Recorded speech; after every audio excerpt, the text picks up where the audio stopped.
Terbuka lah. Oke, Ya mungkin langsung pertanyaan aja. ya. Oke Bang, mungkin terkait adanya perihal isu terkait Peggy bisa tersangka kembali, itu gimana sih penjelasannya? Oke, saya dulu ya.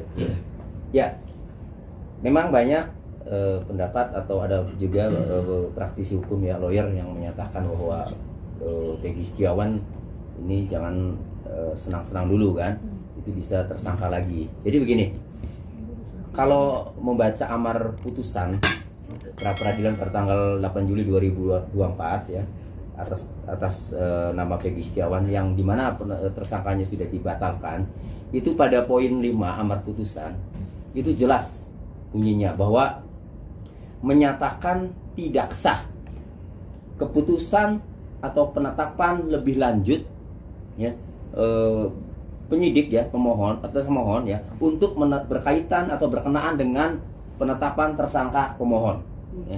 Itu artinya keputusan lebih lanjut sepanjang berkenaan dengan penetapan tersangka pemohon, itu tindakannya, penyidikannya itu dinyatakan tidak sah. Artinya dari amar putusan pra peradilan tersebut ya, putusan pra peradilan tersebut berarti sudah terkunci ya. Artinya Peggy Setiawan terkait kasus Pina Eki ini tidak dapat dijadikan tersangka lagi. Itu. Nah, namun ya, apabila penyidik mempunyai alat bukti yang benar, yang langsung, yang utama, ya silakan dibuka. Kalau memang ya mengarahnya ke Peggy Setiawan, ya silakan saja, itu kan proses hukum. Tetapi sejauh ini ya, penyidik Polda Jawa Barat yang sejak awal dengan rasa percaya dirinya waktu menghadapi pra peradilan bahwa Polda Jawa Barat ya, penyidiknya telah memiliki alat bukti yang kuat, kan itu. Nah, sementara ya ada dua hal. Pertama, ketika di alat bukti itu tertuang dalam berita acara pemeriksaan, kemudian dilimpahkan ke Kejaksaan Tinggi Jawa Barat, dan Kejaksaan Tinggi Jawa Barat itu kan mengembalikan ya, itu kan alat buktinya dilampirkan semua dan mengembalikan dengan alasan ya tidak memenuhi syarat formil dan material. Itu artinya alat bukti yang dimiliki oleh Polda Jawa Barat, penyidik Polda Jawa Barat itu masih mentah ya. Jaksa masih ragu sehingga dikembalikan ya. Jadi penetapan tersangkanya juga diragukan sebenarnya oleh Kejaksaan Tinggi Jawa Barat dengan kalimat syarat formil. Karena syarat formil itu ya yang tidak memenuhi itu berarti subjek hukum, berarti pelaku tindak pidana. Artinya jaksa masih ragu dengan tersangkanya Peggy Setiawan ini, makanya dikembalikan. Dan di uji kedua di penetapan tersangka udah dibatalkan. Itu. Nah, jadi kalau terkait hal itu ya silakan saja ya orang berpendapat. Nah, tetapi ya kalau memang penyidik mau mengusut tuntas, maka kami yakin ketika diusut tuntas CCTV dibuka, rekaman CCTV dibuka, handphone dibuka, maka dipastikan ya pelaku yang sebenarnya itu terungkap dan tidak akan mengarah ke Peggy Setiawan. Itu. Berarti bisa dibilang kalau misalkan Polda Jabar sendiri mencari bukti-bukti yang kuat, berarti dari kuasa hukum udah siap berarti. Kami siap membantu. Kami posisi Peggy Setiawan memang tidak berada di TKP, bukan pelaku, ya kami siap-siap saja ya Bang. Karena sebagai warga negara yang taat hukum, kita ikuti. Ya, apabila penyidik melakukan entah melanjutkan kembali atau mengeluarkan seprindik baru kan. Ya silakan ya aja. Asal buktinya alat bukti langsung yang mengarah ke Peggy Setiawan, bukan saksi-saksi yang katanya kan. Hal ini yang sudah dipatahkan ini kan karena alat buktinya itu hanya kesaksian yang katanya gitu.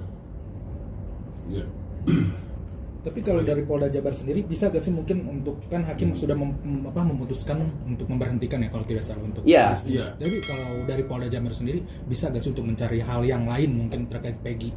Saya temannya. Jadi gini kawan-kawan, bahwa berkaitan dengan putusan pra peradilan ini, yang perlu betul-betul kita garis bawahin ini adanya poin 5. Adanya poin 5 itu artinya ada frasa di situ lebih lanjut. Jadi Polda Jabar tidak boleh lagi untuk menetapkan Peggy Setiawan sebagai tersangka karena didukung atau dibungkus oleh frasa lebih lanjut. Selanjutnya apa sih ini yang menjadi? Kenapa bisa muncul poin 5 ini? Tentunya kita harus menjadi rujukan bahwa Hakim Eman Sulaiman itu tidak memutus semau-maunya saja, tidak. Tapi ini berangkat dari permohonan kami. Karena permohonan kami dikabulkan seluruhnya, dan poin 5 ini memang kami masukkan dalam permohonan kami. Itu yang menjadi dasar. Dasarnya permohonan kami itu ada poin 5 ini karena permohonan kami tidak serta-merta hanya mengatur terhadap poin unprocedural terhadap penyitaan, unprocedural terhadap penggeledahan atau penetapan tersangka. Tidak semata-mata itu, tapi ada yang lebih bermakna dalam permohonan kami, yaitu menyangkut adanya error in persona, adanya salah tangkap orang. Maka kami meyakini dengan adanya putusan poin 5 ini, itu bagian dari permohonan kami yang kemudian dikabulkan oleh Hakim Eman Sulaiman. Jadi ini terjadi persesuaian antara permohonan kami, pembuktian kami, dan putusan Eman Sulaiman. Jadi tidak ada unprosedur atau ada yang mengatakan ultra petita lah atau apa, semuanya itu nggak ada, semuanya sesuai dengan apa yang dimohonkan. Jadi kalau kemudian pertanyaannya ini kan di luar dari permintaan di luar dari materi pra-peradilan. Oh tidak, ini masih bagian dari materi pra-peradilan. Karena di situ ada salah tangkap orang. Ada error in personanya. Sekarang kalau terjadi salah tangkap orang, kita mengujinya di mana? Makanya saya melihat bahwa putusan yang disampaikan oleh Hakim Tunggal Eman Sulaiman ini memang putusan yang sempurna. Tidak ada celah lagi untuk menetapkan tersangka atas nama Peggy Setiawan. Karena bukan hanya unprocedural penyitaan, unprocedural penggeledahan atau penetapan tersangka, tapi ada yang lebih penting, adanya kekeliruan dalam menetapkan tersangka orang atau salah tangkap orang. Kemudian juga pada saat di persidangan kami mengajukan ahli. Ahli menyatakan bahwa salah tangkap orang itu adalah wewenang pra-peradilan. Ini dukungannya ini kuat. Lingkupnya di mana? Ya tentunya dalam pandangan salah menetapkan atau penetapan tersangkanya yang kami uji. Ternyata Peggy Setiawan bukanlah Peggy Peron. Maka hadirlah poin 5 ini. Kalau mau digali-gali lagi, mau dicarikan lagi bukti, saya pikir tidak relevan. Lebih bagus cari bukti yang lain atau cari tersangka atau DPO yang belum ditemukan, yang sesuai dengan orangnya. Itu yang lebih sesuai ya. Ya kira-kira demikian. Tapi apakah akan menuntut Aep? Aep kan selalu bilang kalau dia tuh di saat kejadian melihat mukanya Peggy. Dia kan selalu bilang gitu. Cuma dia gak tahu nama, apakah dalam waktu dekat akan menuntut Aep sendiri? Seharusnya itu ini kan persoalan ini bukan hanya kepentingan Peggy Setiawan atau kepentingan Vina atau dan sebagainya. Tapi seharusnya tanpa ada laporan, kepolisian ketika melihat bahwa kayaknya keterangan Aep ini diragukan, harusnya kepolisian turun tangan tanpa ada laporan kayak itu. Karena kalau kita sudah menduga bahwa ada keterangan palsu, laporan itu kan ada model A, ada model B. Yang bisa anggota kepolisian itu yang membuat. Kenapa kami harus melaporkan lagi? Kalau di situ dinilai bahwa itu ada tindak pidana, ya silakan aja buka. Yang kami khawatirin adalah apakah Aep ini dijaga, dilindungi. Itu yang kami khawatirin. Jangan sampai terjadi seperti itu. Makanya kalau sampai Aep ini mau dilaporin, ya laporin aja. Itu kan sudah dilaporin juga kan oleh para pengacara. Iya, para pengacara para terpidana. Saya pikir demikian, kawan-kawan. Bang Niko, mungkin pihak dari kuasa tergesa-gesa nggak sih terhadap putusan Peggy ini? Keputusan Peggy. Pihak dari mana? Dari Aep Sulaiman itu. Pak Aep Sulaiman? Iya. Bapak Eman Sulaiman ini, sekali lagi saya mau tegaskan kepada rekan-rekan wartawan, ini saya mau katakan bahwa ini malaikat yang turun dari surga datang ke bumi ini sehingga bisa memutuskan perkara ini dengan seadil-adilnya, sejujur-jujurnya, dan transparansi. Jadi nggak ada alasan untuk mau katakan bahwa Hakim Eman Sulaiman terburu-buru atau salah putus atau melebihi kewenangan. Itu tidak ada alasan. Sudah sidang pra-peradilan ini kan sesuai waktu, 5 hari kerja dan diputus di hari Senin. Itu memang pra-peradilan jadwal sidangnya seperti itu, sidang maraton. Jadi nggak ada yang bilang terburu-buru. Nah sekarang kalau hakim memutuskan suatu perkara, kita sekarang dipertontonkan dengan suatu peradilan yang jujur, adil, dan transparan. Harusnya semangat ini dijaga. semangat keadilan ini harus dijaga. Justru kami berdoa supaya ada Hakim Eman Sulaiman yang lain di Republik ini. Jadi saya juga sangat heran kalau ada rekan-rekan pengacara yang lain katanya mau pergi lapor ke Komisi Yudisial, saya kira itu sangat keliru. Kenapa? Sebelum kami sidang pra peradilan, kami sudah ke Komisi Yudisial, kami sudah ke Mahkamah Agung, sudah ke Kejaksaan Agung, Kompolnas, sampai ke KPK. Dia ini yang ke KPK ini, ke Menko Polhukam. Kami sudah sana, kami ke sana dan kami minta supaya kasus ini biar dikawal. Jadi mereka mau lapor kemana juga, saya kira sudah sangat keliru lah. Enggak pantas lah mereka mau lapor ke sana kemari. Nah sekarang pertanyaannya, apakah seorang kuli bangunan, seorang rakyat miskin tidak boleh mendapat keadilan di Republik ini? Apakah keadilan itu hanya milik orang kaya, milik para pejabat, atau milik penguasa? Rakyat kecil atau kuli bangunan nggak boleh dapat keadilan? Ini kan ngawur. Namun terkait dengan ngomong Pak Eman Sulaiman, kan dilaporkan ini adalah Bang Rasman ke Komisi Yudisial. Mungkin tanggapan dari pihak PEGI sendiri gimana sih? Sudah laporkan belum? Dia berencana melaporkan. Berencana akan. Itu saya ingatkan, hati-hati. Ya, setiap organisasi advokat ini dia punya organisasi.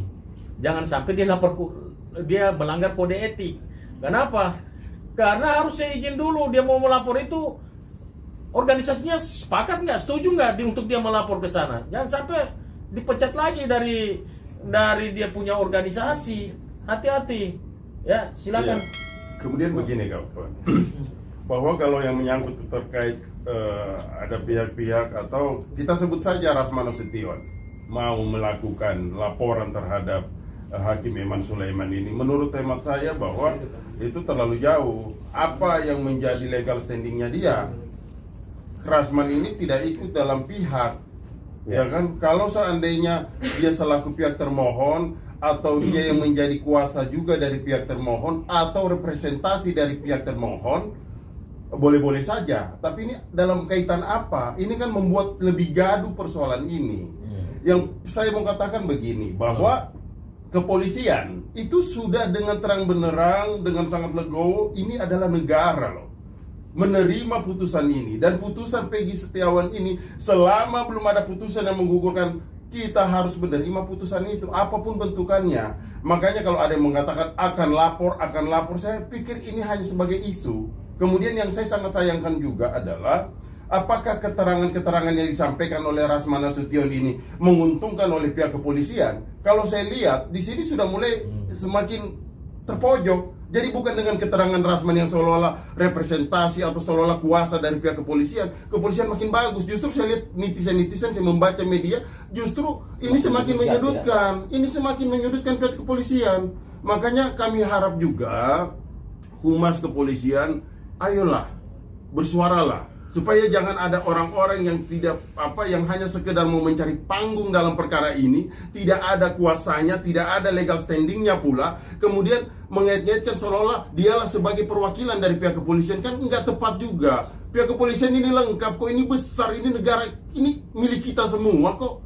Kenapa seolah-olah ada satu orang personal yang tiba-tiba datang seolah-olah mewakili pihak kepolisian? Kemudian keterangannya selama ini, kalau saya lihat ya, kalau kita kumpulin semuanya, ini bukan menguntungkan pihak kepolisian, justru para netizen ini semakin menyudutkan pihak kepolisian. Makanya apakah keterangan-keterangan ini harus dimunculkan lagi, harus tetap lagi seolah-olah menjadi kuasa oleh pihak kepolisian? Kami nggak tahu apa tujuannya rekan Rasman Nasution ini, untuk apa, mau terlalu menggebu-gebu, bahkan mau melaporkan Hakim Eman Sulaiman. Bahasanya pun akan melaporkan. Kapan melaporkan itu? Kalau mau laporkan saja. Kami yang perlu diketahui bahwa Eman Sulaiman ini secara personal dia juga punya kepentingan hukum. Kalau dilaporkan dia juga punya hak, kan begitu? Silakan aja.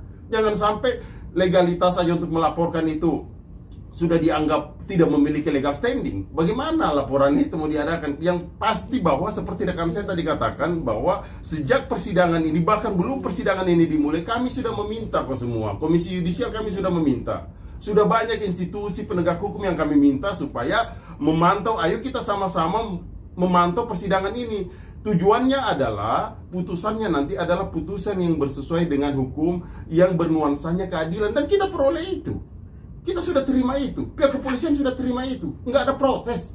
Kenapa ada pihak-pihak yang tidak ada kaitan sama kepolisian mau protes ini? Saya pikir terlalu ngawur lah, jangan seperti itulah. Kira-kira begitu ya. Oke, saya mau tambahkan ya. Saya dengar rekan Rasmana Sution itu mau melaporkannya ke Komisi Yudisial ya. Kewenangan Komisi Yudisial secara undang-undang itu terkait dengan pelanggaran kode etik dan perilaku hakim. Artinya yang diperiksa itu adalah perilaku Pak Eman Sulaiman selaku hakim tunggal pada saat persidangan. Dan sebelum putusan hari Jumat, ya Bang, Pak Eman Sulaiman itu meminta kedua pihak, baik pihak pemohon maupun pihak termohon, agar menyampaikan pendapatnya, agar menyampaikan testimoninya, ya, terkait sikap atau perilaku Pak Eman Sulaiman selama memimpin sidang. Pemohon mengatakan bahwa selama memimpin sidang, Pak Eman Sulaiman telah bersikap arif dan bijaksana, adil, memberikan kesempatan yang sama kedua belah pihak, dan objektif. Kemudian pihak termohon dari Polda Jawa Barat menyampaikan hal yang sama, pada intinya telah memimpin sidang dengan arif dan bijaksana, adil, objektif. Artinya sampai di situ, ya, kedua pihak ini tidak mempersoalkan. Putusan juga tidak dipersoalkan. Kan gitu perilakunya ya. Sehingga kan kalau kemudian orang lain yang tidak ikut dalam pihak, bukan para pihak dalam sidang, lalu legal standingnya apa? Kerugiannya apa? Kan itu harus memang itu harus benar-benar dicerna kan. Kemudian yang kedua soal materi putusan. Tadi soal perilaku, soal putusan. Soal putusan tadi disampaikan Bang Ingsan. Poldanya saja langsung mematuhi, terbukti malamnya langsung ditaati, dikeluarkan, dibebaskan. Itu artinya penyidik Polda Jawa Barat saya apresiasi langsung mematuhi putusan pra peradilan. Bila mana ya dia tidak terima, mungkin bisa saja kan melakukan perlawanan, tidak segera mengeluarkan Peggy Setiawan. Yang kedua, kalaupun setelah dikeluarkan ada tidak terima sikap, ya silakan datang ke upaya hukum.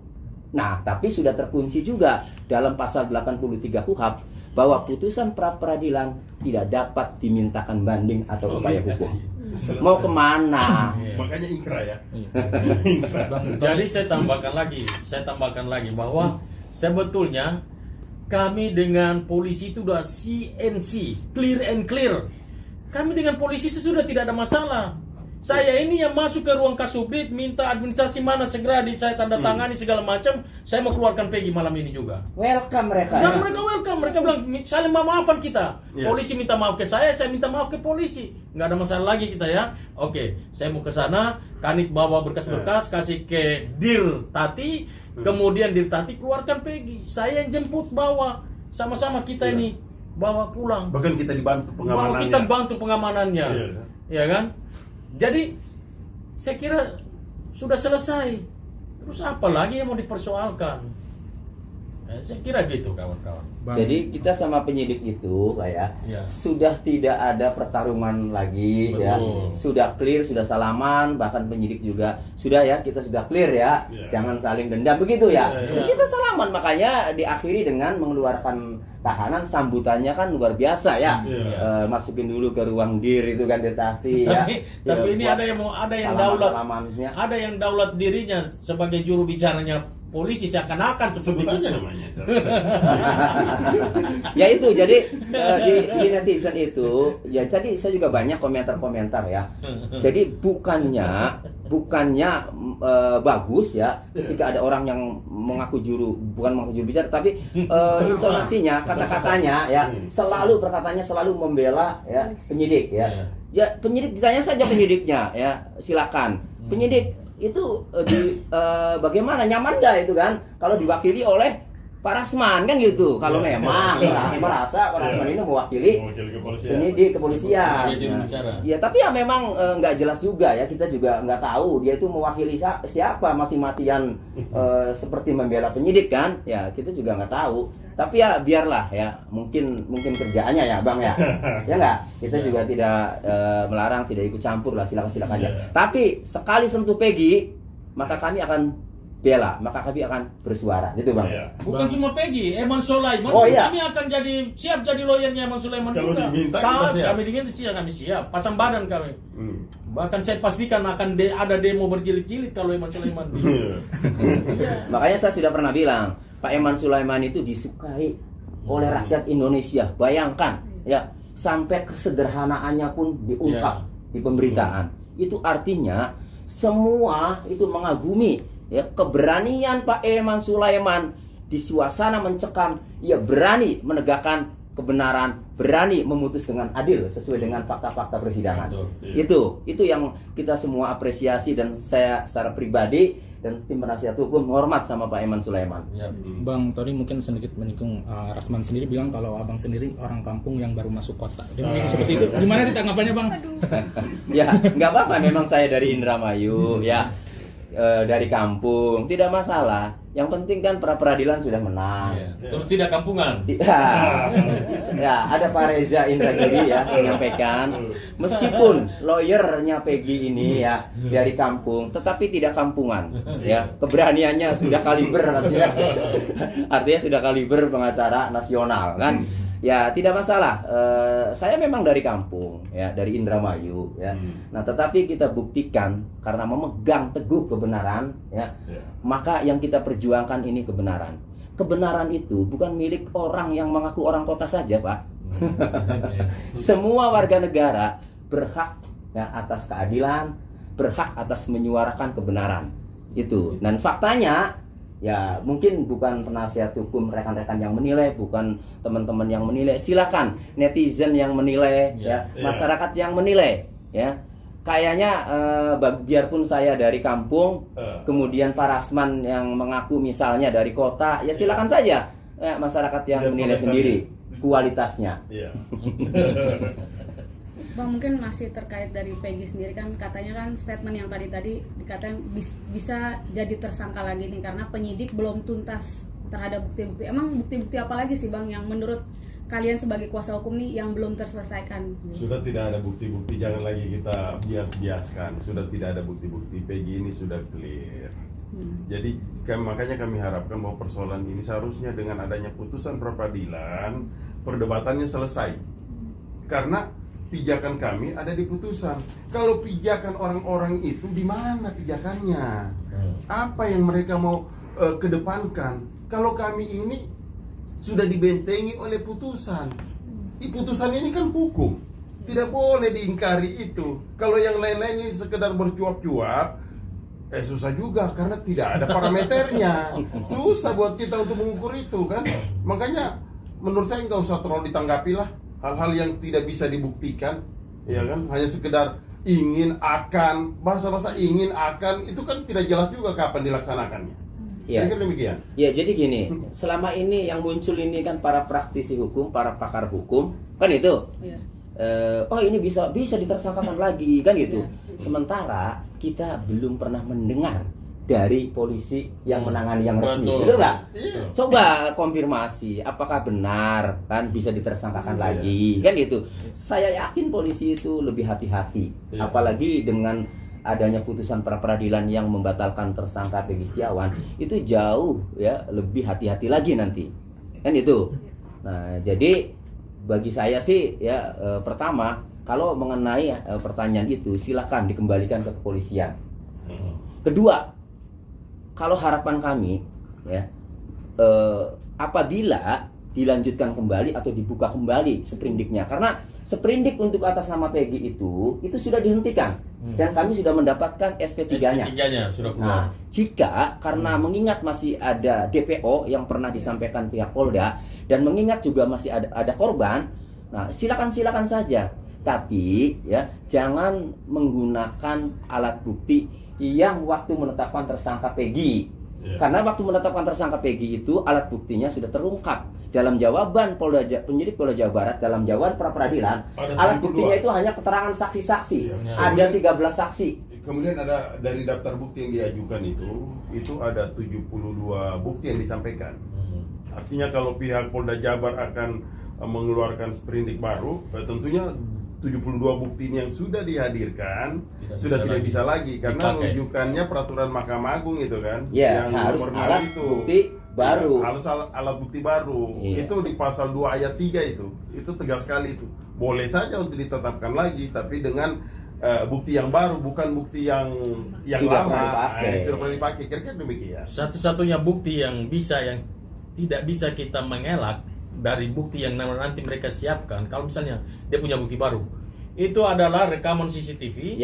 Peggy lagi pegang samurai di situ, lalu ada mayat Vina dengan Eki di situ, lalu dia lagi tusuk-tusuk. Itu kita nggak bisa. Kita nggak bisa.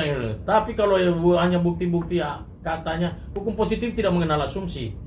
Dan kami merasa bahwa selama ini bukti-bukti yang disampaikan itu bukan bukti yang berkualitas. Itu hanya katanya-katanya. Ya seperti begitu.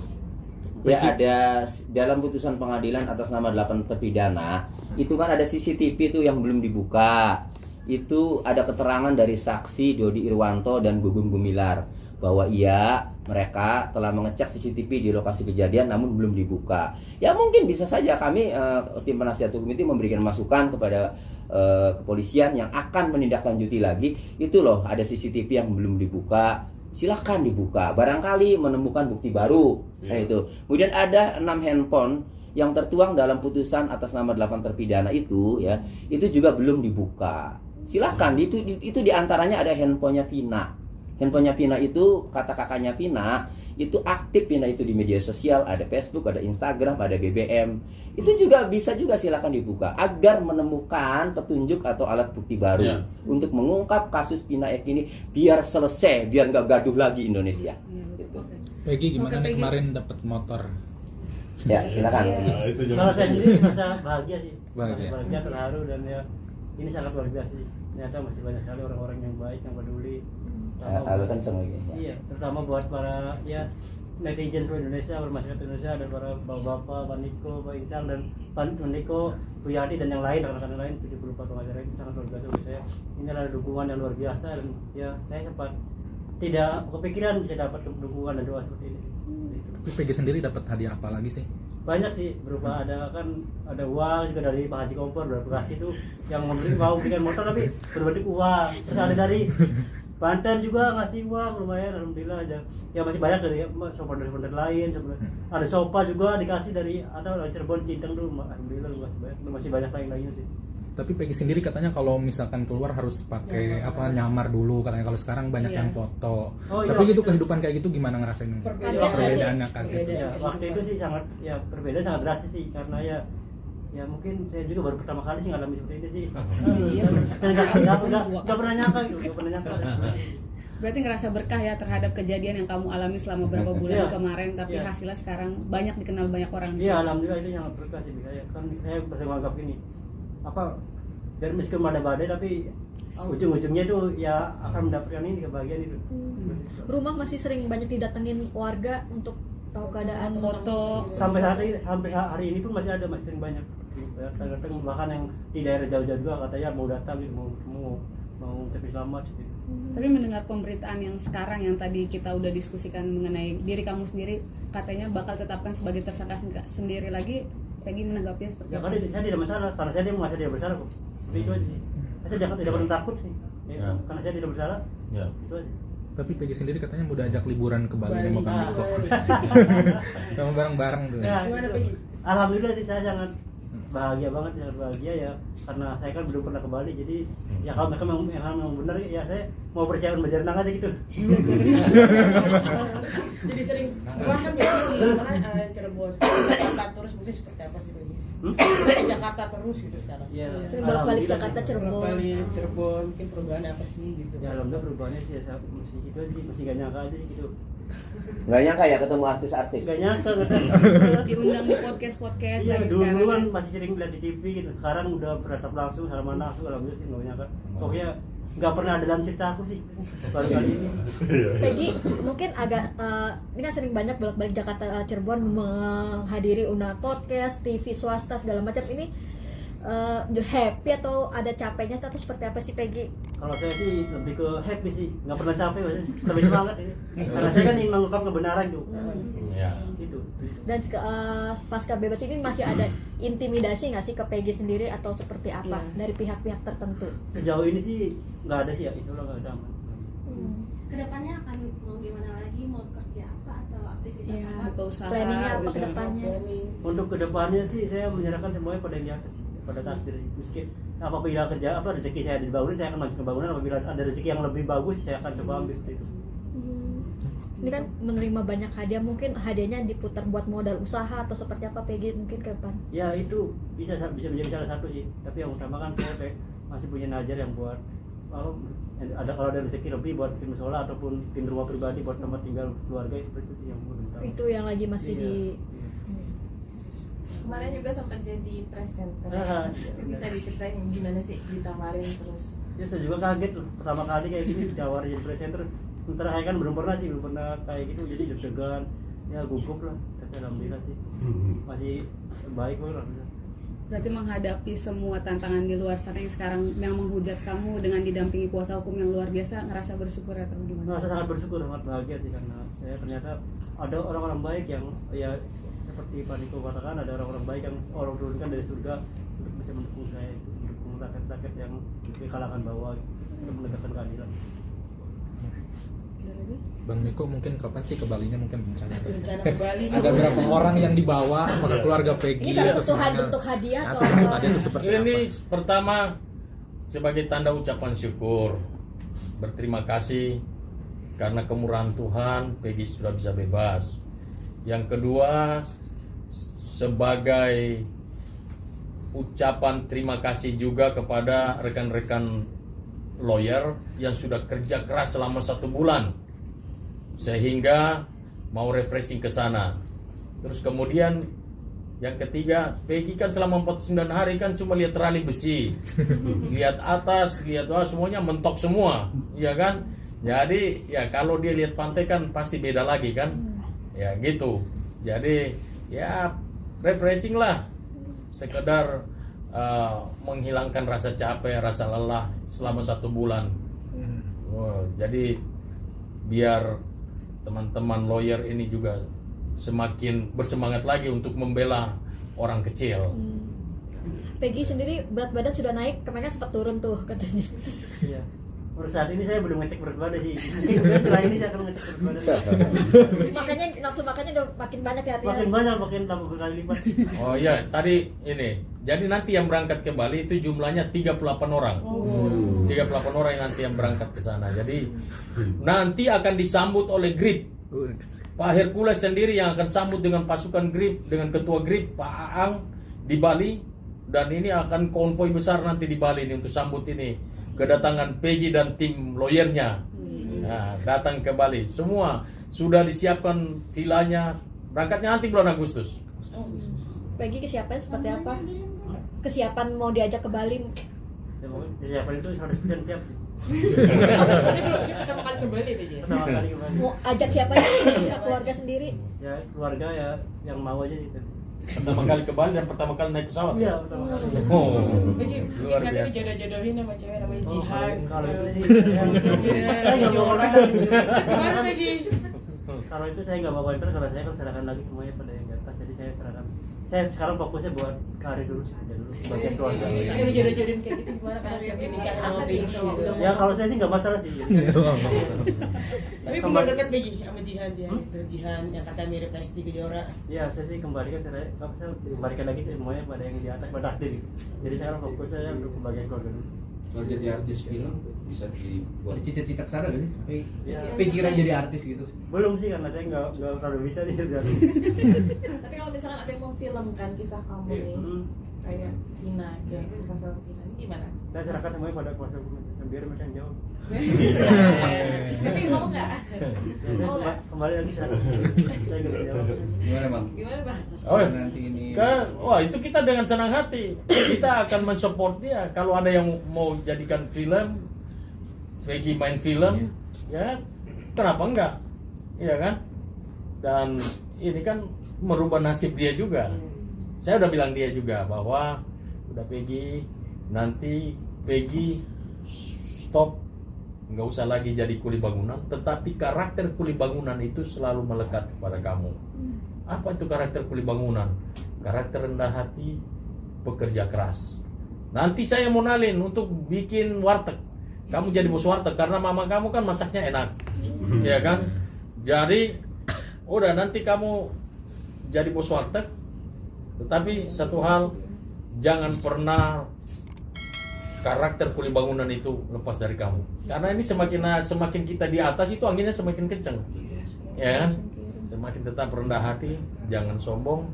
Tetaplah jadi Peggy kuli bangunan yang dulu, seperti gitu. Tapi ada yang bilang katanya ayahnya Peggy ini orang kaya bang. Di pihak Sasari sendiri katanya orang kaya, istrinya ada 2 gitu. Bener nggak sih bang yang di Cirebon? Ini loh, tidak semuanya cuma orang kaya yang bisa istri 2, ya kan? Di sepenjuru dunia ini orang miskin itu banyak yang punya istri bukan cuma 2, bahkan sampai 8, ya kan? Jadi bukan cuma orang kaya yang bisa nikah 2. Yang penting dia bisa menafkahi, tidak harus walaupun makan tempe tahu bisa menafkahi, nggak ada masalah. Itu kan dibolehkan, kan? Berarti ayahnya Peggy ini katanya orang kaya bang. Hah? Orang kaya. Kalau tanya ayah Peggy orang kaya, tanya Peggy-nya langsung. Ya, Peggy silakan jawab. Peggy kan sama ayah ya. Kalau bilang orang kaya, nggak bisa amin. Tapi kan nyatanya belum aja kontrak gitu. Oh. Di Bandung kontrak ya? Di kontrak. Murah lagi kontraknya ya Peggy ya. Cuma 300. Tanggapan kayak gitu gimana sih dari pihak maksudnya salah satu pengacara juga yang ngomong kayak gitu? Ya, kalau bisa alhamdulillah sih udah didoain gitu. Nah, iya. Betul. Iya, amin ya. Amin. Amin. Kalau mungkin kendaraan yang di Polda itu sendiri udah diambil atau belum? Diambil. Belum. Jadi barang-barang Peggy ya dari mulai kendaraan, kemudian ijazah, dokumen-dokumen keluarga, pendidikan. Nanti kami akan diskusi untuk waktunya ke sana Bang ya. Betul. Untuk ngambil ya, karena tanda terimanya ada semua sih sudah.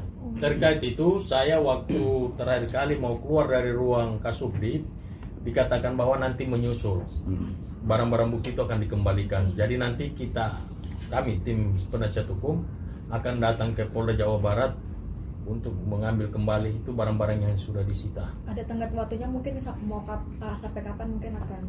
Dalam waktu dekat ini. Karena kan berhubung ini kan sangat penting ya, bicara ijazah, terus motor juga.